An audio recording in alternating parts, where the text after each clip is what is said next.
James here, and welcome to module number 10 of this 30-day training, all about how you can promote, how you can fill, how you can maximize profit as a result of hosting your own live events, seminars, workshops, conferences, from anything from 5 people to 500 or even 5,000 people. There's so many different ways to do it. So today's module 10, is all about the follow-up process. The first 9 modules we've talked about various different topics, about getting the messaging right for your event, getting clear on what result you're getting for people. We've talked in the last couple of days about the ticket pricing and how to launch tickets and get maximum results early on in your marketing campaign.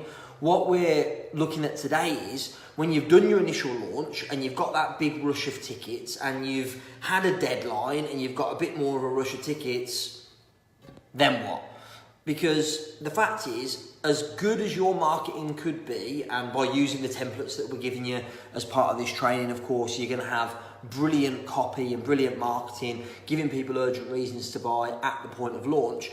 As brilliant as that will be, there's still going to be people. I hate these people. I don't hate people at all. I love people really, but the people that take more time to make their decision, they need more convincing. Or in many cases, they've got questions that need answering which can't be answered as a result of sending somebody to a website and getting them to get the credit card out. So there's something, hey Reese, hey John, good to see you here. There's a step that's really important, because the fact is, the fortune is in the follow-up. In fact, here's a stat for you. More than half of the tickets we sell for our events, on average, Expert Empires, events like that I've hosted in the past, where we've had, hundreds sold. I mean, I've lost count, but it must be in excess of, it's in the tens of thousands of tickets in recent years rather than hundreds. Or even thousands, so tens of thousands of tickets, more than half of them statistically are sold in the follow-up, mostly over the phone. Isn't that timely that the phone was just ringing in my office? I don't know if you could hear that. So more than half those tickets are sold over the phone in the follow-up after that initial promotion, after that initial push. So there's a couple of things that are really important that I'm going to share with you today. Number one, whenever you're doing lead generation, especially if it's lead generation with and the end result you're looking for is get somebody into a live event, you absolutely must collect as much data as you possibly can. At the very minimum, I always collect name, email, mobile phone number. Always. Because if you only rely solely on email, well, even if you're good at email marketing, chances are you're going to get 20%, maybe 30% of people open your email, which means 70 to 80% of people aren't even getting the marketing message about the event. So whenever you do capture, we're always looking for name, email, and mobile phone number. Yes, those of you that are savvy marketers will tell me, and you'd be right, that will have a negative impact on how many people actually join your list, or how many subscribers you get, how many opt-ins you get from an ad or from an email campaign out to a joint venture list or whatever you're doing. Yes, it will give you less leads, but in my experience, and I've tested this and measured it, and time again in my experience, capturing that data with the phone number, the mobile phone number specifically, at the point of opt-in will, in the end, get you more bums on seats. It will get you, even if you've got slightly less leads, you'll convert those leads way more effectively because you've got more data, more ways in which to contact them. So one of the key ways that we do that is through follow-up phone calls. So what we'll do is, let's use the last Expert Empires event as an example. So we had 1,406, I think it was, on the priority list before we put tickets on sale. We sold 314 in 5 hours, and then we sold another 100 or so in the next week to 10 days that followed. We've probably still got somewhere around 1,000 ballpark figure people that have gone, yeah, I'm interested, here's my name, my email, my mobile phone number, keep me updated, and they've had all the information about when it is, where it is, who all the speakers are, how much, how to get registered, and they still haven't bought. So then our sales team get on the phone and do all the follow-up with them. And in doing that, I've got some interesting data for you that isn't related to my business. This is a client of mine called Tommy Gentleman. Big shout out to Tommy G. One of our most successful clients, has done phenomenally well with his events. His flagship event is called the Super Self Summit. And it's a personal development event with a focus on health and well-being and things like that. So he's done really, really well with these events. I think he's run 2, maybe even 3 of them now. I've lost count. And on his second one, just dropped my pen on the floor. On his second one, I need to stop throwing my arms around so much. I've been so animated. On his second one, he got around about twice as many people in the room, and the marketing campaign wasn't particularly different than the first time round.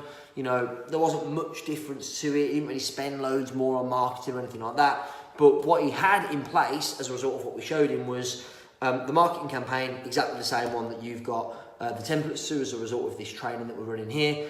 But then he got somebody on the phone following up everybody that had expressed interest and not bought. And they got roughly double the amount of people in the room at the second event. And of course, all things being equal, if you get double the amount of people in the room, you're going to get double ticket revenue.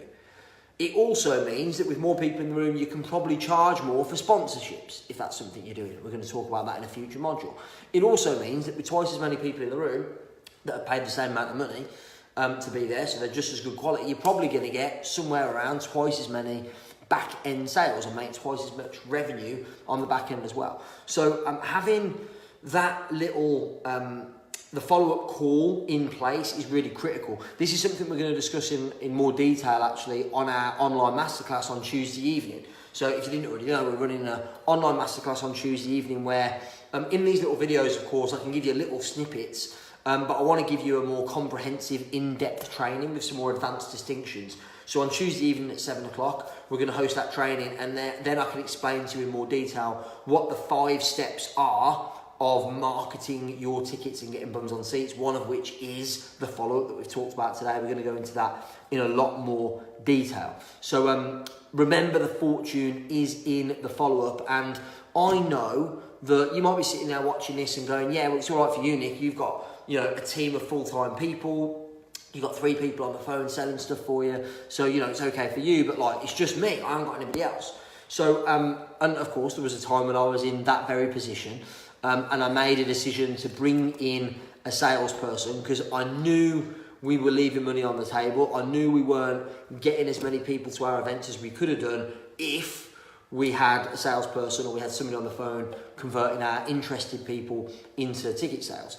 And so I put an ad out. I mean, I say ad, I literally just, you know, shared on my Facebook profile that we were looking for somebody, and, you know, as luck would have it, somebody who was already a follower of mine on Facebook said, actually, you know what, I'm just kind of moving from one sales role, looking for something else.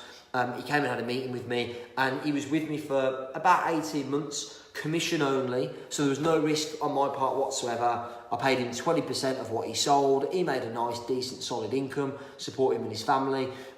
We got, like, literally our audience in our events doubled, literally went like this, doubled practically overnight, and then continually grew gradually in the following 6, 12, 18 months, to the point where we went, wow, we're really onto something here. And one of the key factors that got us to the point where we're putting 5, 6, 7, 800 people in the room consistently at events was having a sales team of people. And of course, as long as you got the marketing strategy and the marketing tactics to generate the leads necessary for them to call, then you're onto a winner. So I really would recommend, even, you know, if you're sitting here going, oh, well, you know, my business isn't big enough to hire a salesperson, just look at getting somebody who would do a short-term project, commission only, just for your next event, and I guarantee you will double sales.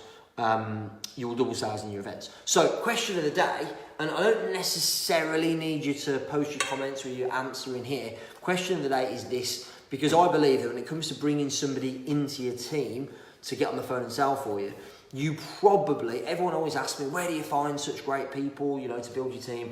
And I'd say 95% of the hires I've made in various different roles and areas have been people I already knew.